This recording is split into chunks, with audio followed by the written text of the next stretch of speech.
अस्सलामुअलैकुम। अगर आप भी ये 2 काम कर रहे हैं और आपको पता नहीं है, अनजाने में आप लोग ये 2 काम कर रहे हैं, झाड़ू और आटे का इस तरह से इस्तेमाल कर रहे हैं, तो आप अपने घर में आफ़तों को, बलाओं को, परेशानियों को खुद ही दावत दे रहे हैं। कुछ ऐसी बातें जिनका हमें अंदाज़ा भी नहीं होता और हम मुसलसल परेशानियों में गिरफ़्तार होते चले जाते हैं।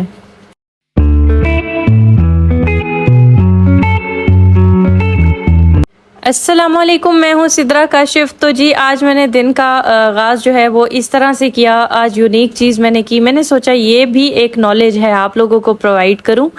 मेरे घर में चिया सीड्स पड़े हुए थे, काफ़ी अरसे से काशिफ़ लेके आए थे, लेकिन यकीन करें कि हम इन छोटी-छोटी चीज़ों की तरफ जाते नहीं हैं। यानी कि हम अपना ख़्याल नहीं रख पाते ना, अपने कामों में इतना मसरूफ़ हो जाते हैं कि हमारा अपना खुद का ख़्याल रखने का टाइम हमारे पास बचता ही नहीं है। लेकिन बस 2 से 3 मिनट हमें रोज़ाना अपने लिए निकालने हैं ताकि हम भी उसी तरह से वर्क कर सकें, हमारी भी सेहत अच्छी हो, ताकि हम लोग आगे जो वक़्त है ना उसमें ज़्यादा से ज़्यादा काम अच्छे तरीके से कर सकें। तो चिया सीड्स मेरे पास पड़े हुए थे। एक तो होता है ना तुख मलंगा बीज होता है, जो तुख मलंगा, पता नहीं आप लोग क्या कहते होंगे, और यहाँ मेरे पास थे चिया सीड्स। तो ये भी उसी तरह के होते हैं। इनको पानी में मैंने डाल के भिगो दिया है। 2 चम्मच तकरीबन मैंने डाले हैं, 2 से कम, क्योंकि ये थोड़े से भी लें ना तो इसमें काफ़ी फ़ाइबर होता है। बहुत अच्छी चीज़ है ये सेहत के लिए, और आपको रोज़ाना लेनी चाहिए डेली बेस पे। वैसे जिनको शुगर होती है ना तो उनके लिए तो ये बहुत ही अच्छी है अगर वो रोज़ाना लें। शुगर यानी डायबिटीज़, मेरे हस्बैंड काशिफ़ को शुगर है, तो यहाँ पे मैंने ना ये भिगोई थी रात में। अब सुबह हो गई है, चूँकि मैंने वीडियो इसीलिए सुबह में भी मैंने कहा आपको ज़रा सही से दिखा दूँ कि ये देखें इस तरह से कुछ ये फूल जाते हैं। और फूलने के बाद ना इनका इस्तेमाल किस तरह से करना है। हमारी रोज़ाना की हेक्टिक लाइफ जिसमें बस काम काम काम काम काम होता है, और हम लोग ना उसमें सारा दिन ना बस काम ही करते रह जाते हैं। खुराक भी, डाइट भी हमारी कोई इतनी ख़ास नहीं होती है। मैं तो बिल्कुल ऐसे होती हूँ कि बिल्कुल नाश्ता भी नहीं करती हूँ, और सारा दिन कामों में, यूट्यूब, घर के काम, इसमें मैं कुछ अच्छा खाती भी नहीं हूँ। सारा दिन मुझे यही होता है कि भाई अच्छा मेरा तो आजकल वेट भी बढ़ रहा है, तो उसके लिए भी ये बहुत ज़बरदस्त है। तो उस वजह से मैंने काफ़ी डाइटिंग शुरू की हुई है, मतलब मैं हर चीज़ अवॉइड कर रही हूँ। तो आपने क्या करना है कि बस सुबह के टाइम पे ना इसको इस तरह से रात में भिगोकर और दूध के साथ इसको आप ना 1-1 चम्मच अच्छे से मिक्स करके सुबह नहार मुंह पेट आप इसको इस्तेमाल करें, तो आपका सारा दिन बहुत अच्छा गुजरेगा और आपके अंदर एक एनर्जी आएगी। देखिए जी, हमने काम तो करना ही होता है, लेकिन हम अपने आप को अगर थोड़ा सा अपना ख्याल करेंगे। मैंने वैसे कभी भी अपना ख्याल नहीं किया, और मैंने ये जो है ना, अब यूट्यूब की वजह से मैं बहुत ज़्यादा थक जाती हूँ। तो आज मैंने सोचा, ये भी मैंने वैसे किसी के चैनल पे ही ये देखा था, लेकिन मेरे पास ये चीज़ पड़ी हुई थी, मैंने इसका इस्तेमाल नहीं किया। तो मैंने आज सोचा कि ख़ुद भी करती हूँ इस्तेमाल और आप लोगों को भी ये चीज़ शेयर करती हूँ। अच्छा जी, मिट्टी इतनी ज़्यादा आई हुई थी। अब चूँकि घर का काम जो है वो बहुत ही ज़्यादा ज़रूरी होता है। सुबह सबसे पहली चीज़ होती है, वैसे तो रात को ही सारी चीज़ें मैं ओके कर लेती हूँ, लेकिन बच्चों वाला घर है, सुबह उठ जाओ, नाश्ता कर लो, तो फिर बच्चे खेलते हैं तो ऐसे लगता है कि जैसे घर फिर कभी साफ़ ही नहीं हुआ था। तो जी रात को एक ऐसा तूफ़ान आया जो सिर्फ मिट्टी ही साथ में लाया, और इतनी मिट्टी, रेत, हमारे तो घर के सामने, आपको मैंने व्लॉग में भी अक्सर दिखाया है कि मिट्टी का पहाड़ है।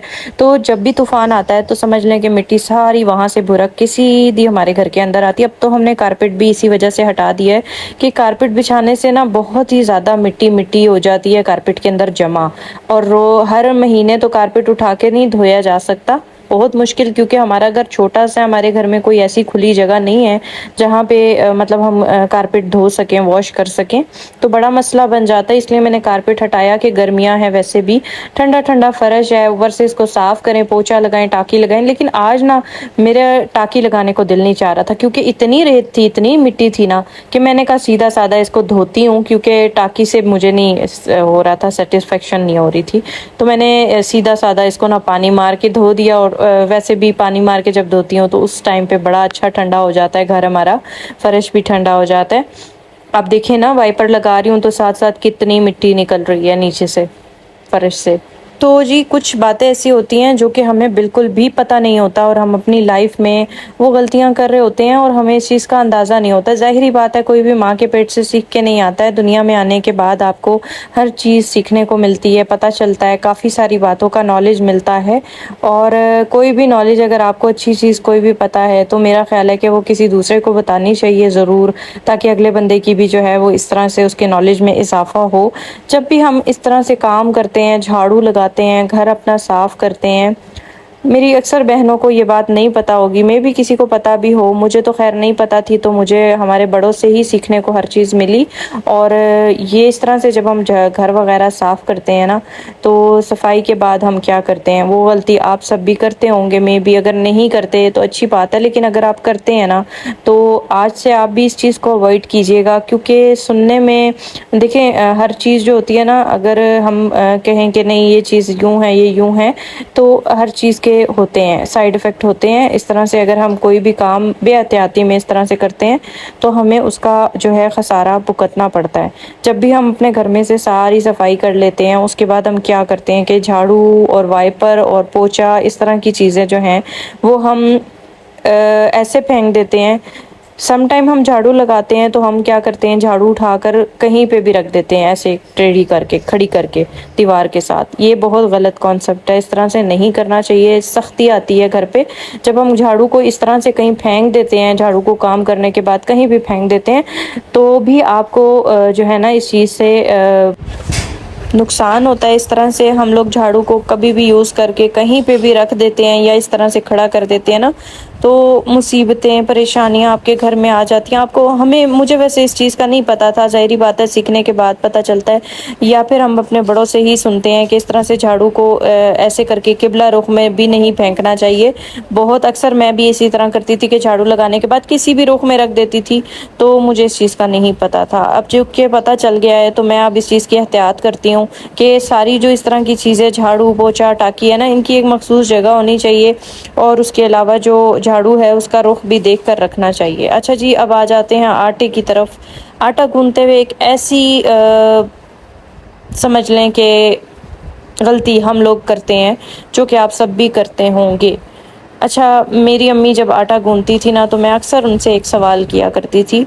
मैं उनके पास खड़ी होकर आटा गूंथते हुए उन्हें देख रही होती थी ना, तो मेरी अम्मी आटा गूंथती थी किचन में ही। तो आटा गूंथने के बाद क्या करती थी वो, एक तो ये आटा जब हम गूंथते हैं ना, अब जैसे कि सावन का मौसम है, तो आटा गूंथ कर हम अक्सर प्लास्टिक के बाउल हमने रखे हुए होते हैं, तो हम उसमें प्लास्टिक के बाउल में ना आटा रख देते हैं, क्योंकि उसका ढक्कन शक्कन हम कहते हैं कि चलो जी प्लास्टिक के बाउल में रख दिया। लेकिन क्या होता है कि वो ना बहुत जल्दी सावन में खमीरा हो जाता है, और फिर खमीरे आटे की रोटी कोई भी बच्चा घर में या बड़ा कोई भी इतने शौक से नहीं खाता, और खमीरे आटे की रोटी वैसे भी कड़वी सी हो जाती है ना।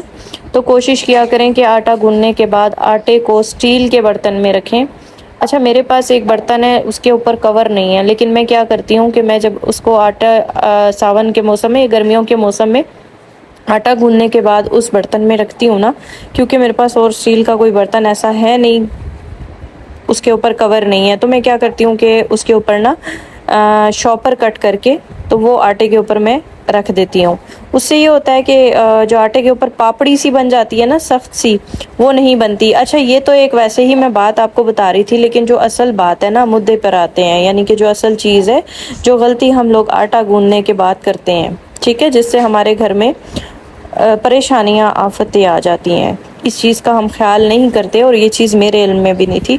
वो ये है कि जब हम आटा गूंथने के बाद तसला जो थाल होता है ना, उसको वॉश करते हैं, तो हम क्या करते हैं कि उसके अंदर ना जो भी पानी होता है, अब जैसे मैं यहाँ पे आटा हटा कर, तो अब मैं इसको वॉश कर रही हूँ, इसके पानी को, ये आटा लगा हुआ है तसले के ऊपर, तो ये हटा रही हूँ। तो हम क्या करते हैं, मेरी अम्मी क्या करती थी कि वो ना सिंक में पानी इसका नहीं गिराती थी।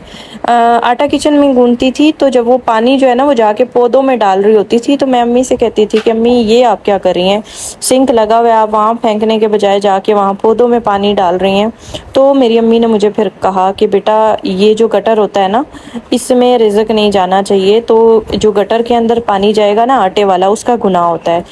तो इसीलिए मैं ये पानी जो है पौधों में डाल देती हूँ, क्योंकि गटर के अंदर ज़ाहिरी बात है ओवरऑल घर का सारा सिस्टम, वॉशरूम के गटर सारे अटैच होते हैं, तो इसलिए मेरी अम्मी जो है वो वहाँ पे पानी नहीं डालती थी। और इसी तरह से अब मैं भी करती हूँ कि जब भी मैं आटा गूंथती हूँ, मुझे उनकी वो बात याद आ जाती है। तो बड़ों की जो बातें हैं वो याद रखनी चाहिए और उनके ऊपर अमल करना चाहिए, आप बहुत परेशानियों से बच जाते हैं। आई होप कि आप लोगों को आज की वीडियो का मकसद समझ में आ गया होगा कि हम अपनी जो भी मतलब हमें अनजाने में हमसे हो रही होती हैं मिस्टेक्स, हम उनको सुधार सकते हैं, ठीक कर सकते हैं। अगर आपको मेरी आज की वीडियो अच्छी लगी है तो मुझे कमेंट बॉक्स में ज़रूर बताइएगा।